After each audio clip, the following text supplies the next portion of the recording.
So I literally divide the money into three. Giveaway A1. In relationships and in friendships, you have to learn to communicate your pain. Hey guys, welcome or welcome back to the channel. I go by the name Susanna Ban. If it's your first time seeing this amazingness, please don't make it your last. So today's video is a very interesting one. So I'll be braiding my hair while answering some questions. Yeah, let's just dive right into it because I honestly want to answer these questions. I asked ChatGPT to give me some questions to answer, and these questions I'm going to answer all of them while I braid my hair. Before we begin, I would like to sincerely appreciate the 209 subscribers that I now have. When I saw 200 subscribers, I couldn't hold my joy because it's like coming back, and then people are expecting that you should come back. So thank you so much. If you subscribe to this channel, I love you. I love you. So what? 200. Oh, I could not sleep that night. I was just checking. It. Is this 200 for real? And then when I woke up in the morning, I saw 9 extra. I was just checking, is this true? Oh my god, you guys are super amazing. Thank you so much. So let's just dive right into this video. I've already parted my hair so that I can just braid it. I do not like, please don't even complain about my frontals, because even me myself, I'm ashamed of it. So anyways, I'm looking into growing my hair a bit longer by next year, and I just have, see, it's not like I don't even want to make this hair. I do really want to make this hair, but I don't really have that time to make it. And then I don't want anybody to touch my hair. It's Hamatan. It's always painful. My scalp is always paining me.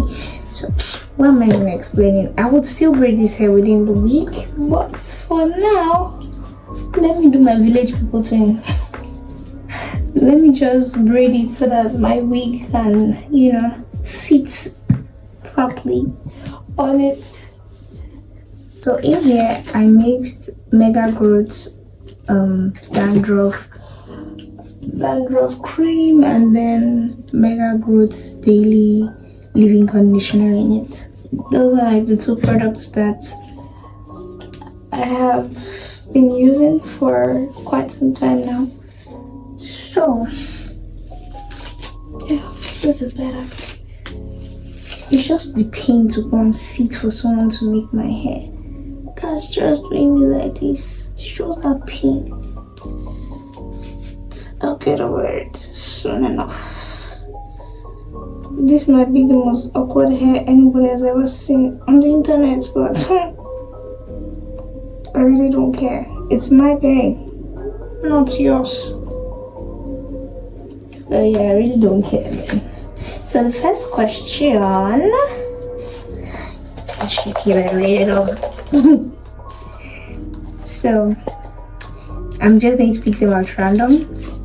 I don't know, I wrote them down, but I don't know how they are being, anyways. So the first question here says, how do you stay motivated when everything feels like it's falling apart? So I think I stay motivated. How I stay motivated when things feel like they're falling apart is by praying. So one of the things that has really kept me going in my life lately is prayer, and not just praying, committing it into God's hand. And then once I start to do that, I then have to because if I don't pray, I will not feel motivated to do anything, because apparently everything is falling apart bit by bit, and I really don't know what to do. So I have to call on the one who sees me. So I call upon God. Every time things don't go my way, I just go back to prayers and go on my knees and pray to God. Another thing that I do when things feel like they're falling apart is I talk to people who encourage me, who speak into my life. I just go back to that one particular person. Yeah, just that one particular person. And then another thing that I do is I speak the word of faith into my life. I speak into my life. Like, I literally use words of affirmation, and that's how I just stay motivated.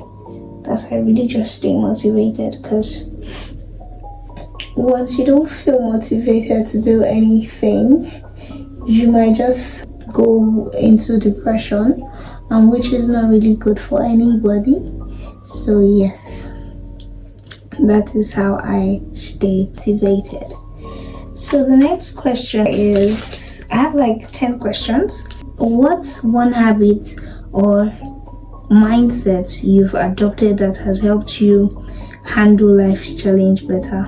One mindset that has really helped me is to stay focused and never give up on anything.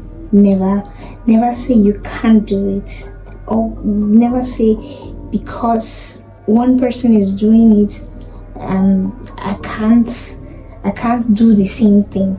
Don't ever say that, and don't say that someone is better than you in a field that you know that you can actually handle as well.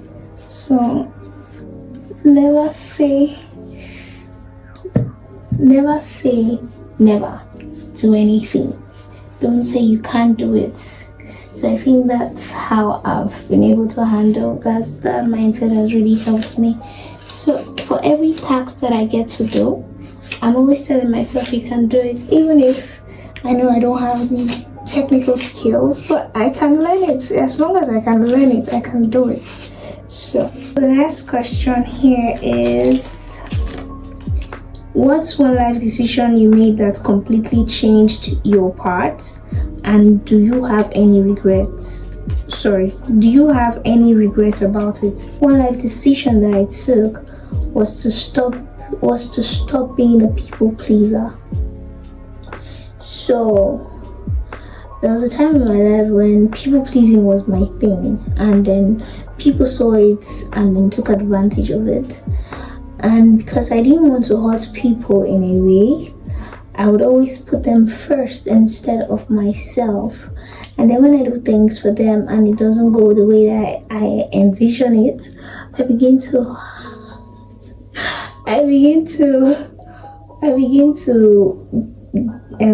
regret it. So I had to learn how to be more assertive and not be a people pleaser. And then it turned some relationships sour for me, because apparently they wanted me to always do their bidding and all, but it wasn't working for me. Don't even know what I'm doing on this here. So it wasn't working for me, and I was really happy when I stopped becoming a people pleaser.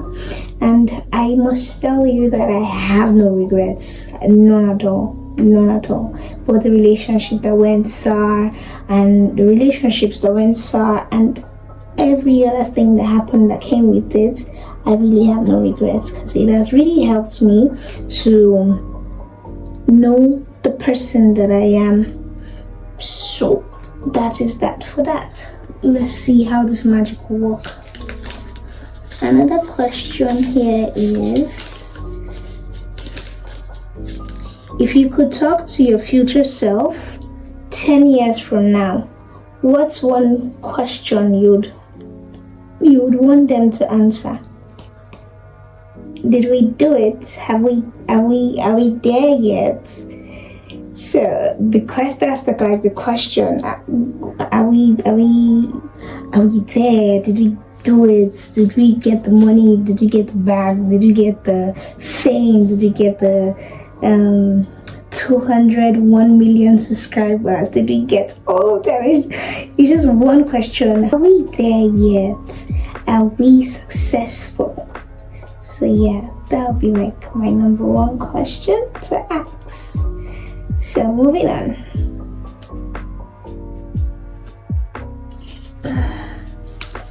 The next question here is, What's your take on maintaining friendship in adulthood? Does it get harder or easier?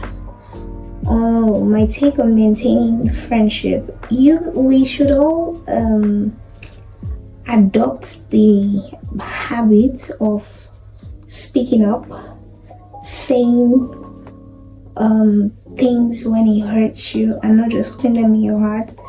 Talking about it, talking about the issue, learning to resolve the issue, actually resolving it, and not just still carrying it in your heart. Please don't keep malice.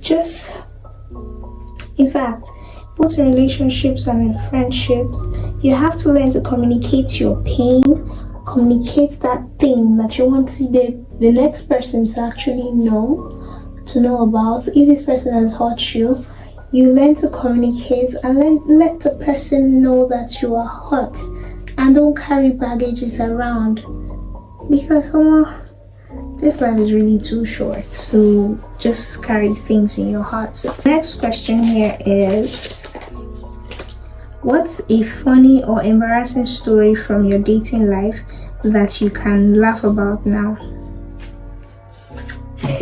You people just want to shoot me. You want to shoot me. Okay, so so then I used to date this, we'll call him boy A, and then with boy A, I was then working, and I was earning 25,000 naira. So I literally divide the money into 3, give boy A 1, then take 1 and give my family 1. And boy A never saw it as anything. He never reciprocated that gesture. So anyways, that's for that.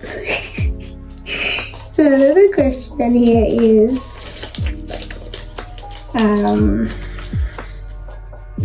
what if you could go back 5 years? What advice would you give your younger self? So going back 5 years from now, okay, 5 years ago, I would tell my younger self to be more assertive and not be a people pleaser.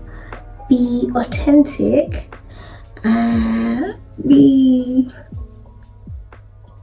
Don't give up. Never let your problems weigh you down or make you depressed. Life goes on. Things will happen. People will leave. Life will show you shaggy remarks, but understand that these things happen because it's life. Okay? Don't beat yourself too hard. You would definitely make it. You don't have to see yourself less or say you're not beautiful. You're more than enough. Your mindset should be your power. I think why I'm saying all this is because I have so many advice that I wish I knew then, 5 years ago. It would have shaped my thinking, my perspective now. But since I didn't get that orientation, I have learned from my mistakes, and I think that's what has really helped me, basically. So yeah, those are like some of the advice that I would give my younger self 5 years ago. So another question here is, what is the biggest life lesson you've learned about relationship that no one prepared you for? Biggest life lesson: no one prepares you for how to be emotionally intelligent in a relationship. No one really prepares you for how to communicate efficiently. No one prepares you for how to trust people so that you don't see them as being deceivers. No one prepares you for love in relationship, both with your partner. When I mean love, I mean authentic love, not romantic, but with your partner, Because when you love somebody, when you're in a relationship, both friendship, relationship with romantic relationship, and then with a friend, if you don't love that person, there are things that you can't do for that person. So you cannot climb this mountains for this person. You can't go, over and under for this person. No one prepares you for that kind of deep affection for a human being. No one prepares you for a lot of things, man. No one prepares you for the shade that you see.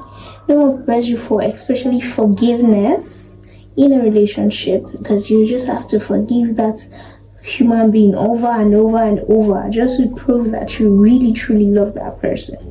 So no one really prepares you for a lot of things that go on in a relationship, basically.